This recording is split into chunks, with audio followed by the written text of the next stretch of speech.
Terima kasih Anda masih bergabung sama kami. Pemirsa, China imbau perusahaan domestik hindari chip AI buatan Nvidia dan AMD. Ya, kebijakan ini terutama berlaku untuk proyek pemerintah. Pemerintah China mengeluarkan imbauan kepada perusahaan-perusahaan domestik untuk menghindari penggunaan chip H20 buatan Nvidia dan chip AI dari Advanced Speaker Device atau AMD. Paduan ini terutama berlaku untuk proyek yang berkaitan dengan pemerintah. Melansir dari Bloomberg menyebut imbauan ini telah disampaikan beberapa pekan lalu.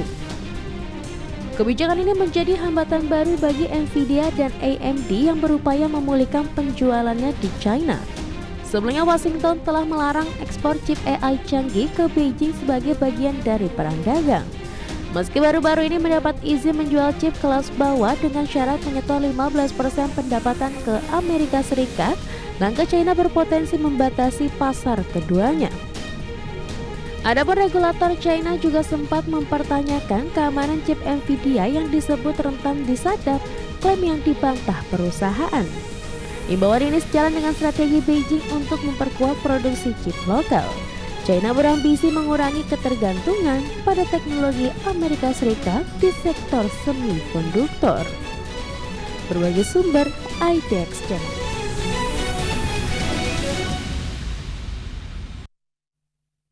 Kabar mengejutkan datang dari industri teknologi global.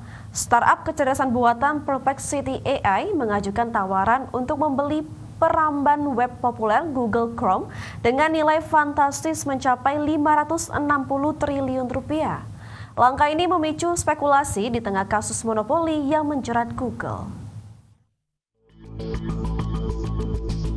Perplexity AI menawarkan Google sebesar 34,5 miliar dolar Amerika atau setara 560 triliun rupiah untuk mengakuisisi Chrome. Tawaran tersebut disampaikan melalui letter of intent yang telah diterima pihak Google. Keputusan ini muncul di tengah tekanan hukum yang dialami raksasa teknologi itu dalam kasus monopoli peramban web. Saat ini Google dihadapkan pada potensi kewajiban untuk melepaskan Chrome sebagai bagian dari solusi antitrust atau hukum persaingan usaha.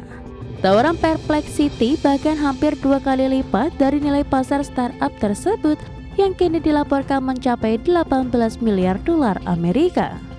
CEO Perplexity Arvind Srivanas mengungkapkan proposal ini dirancang untuk menempatkan Chrome di bawah operator independen yang berfokus pada keterbukaan, kontinuitas, dan perlindungan konsumen. Langkah ini diklaim dapat menjadi solusi antitrust yang mengutamakan kepentingan publik. Putusan terkait nasib Chrome saat ini menunggu Hakim Pengadilan Distrik Amerika Serikat Amit Mehta. Google meminta pengadilan menolak divestasi Chrome yang diminta pemerintah Amerika Serikat. Keputusan final diperkirakan akan diumumkan pada akhir bulan Agustus.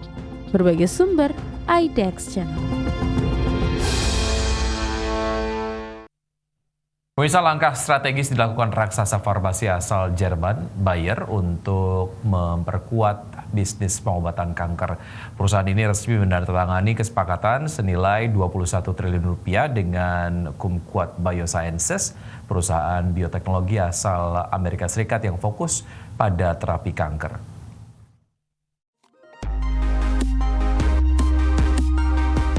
Bayer dan Kumquat bersepakat untuk mengembangkan obat kanker eksperimental milik Kumquat.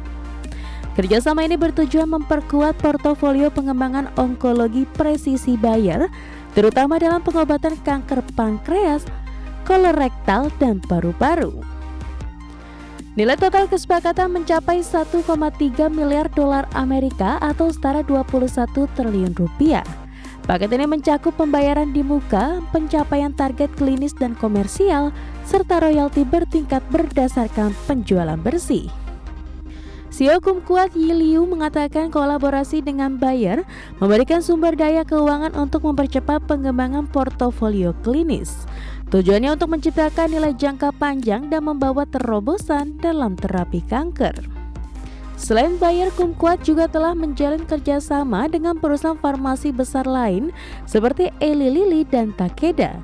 Hal ini menunjukkan reputasi dan kapabilitas Kumquat dalam riset dan inovasi terapi kanker global. Berbagi sumber, IDX Channel. Pemirsa, sovereign wealth fund terbesar dunia dari Norwegia, The Government Pension Fund Global, mulai mengurangi investasinya di Israel.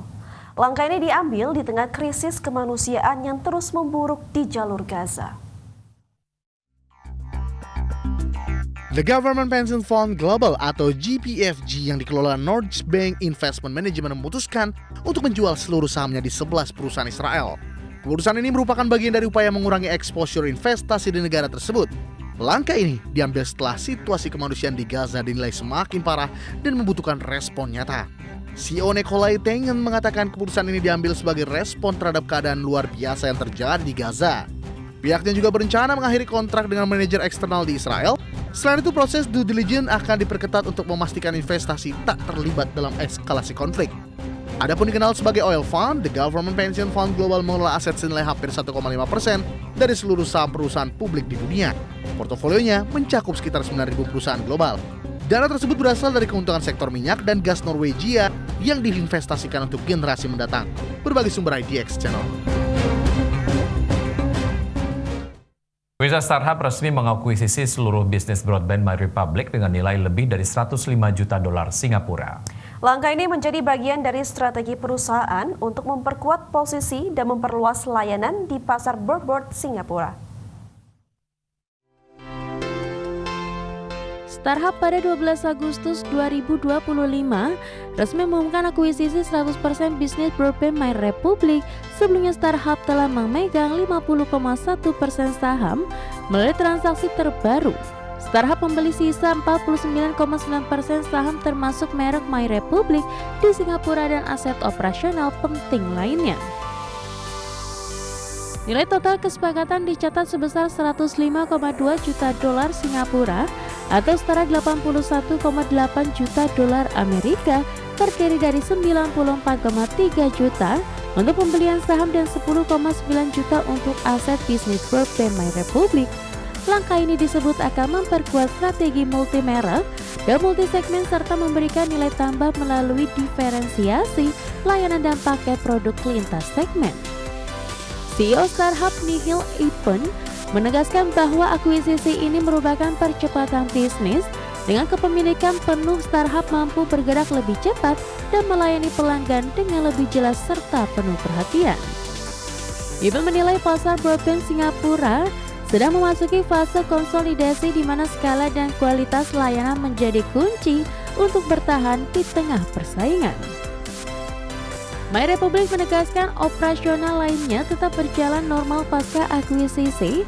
Bisnis seluler di Singapura dan Selandia Baru serta unit platform digital MyRepublic Digital tetap beroperasi seperti biasa. Starhub juga menyatakan tidak ada rencana restrukturisasi tim atau perubahan layanan dalam waktu dekat. Fokus perusahaan adalah menjaga kualitas, keandalan, dan pengalaman tanpa hambatan bagi pelanggan. Berbagi sumber, IDX Channel.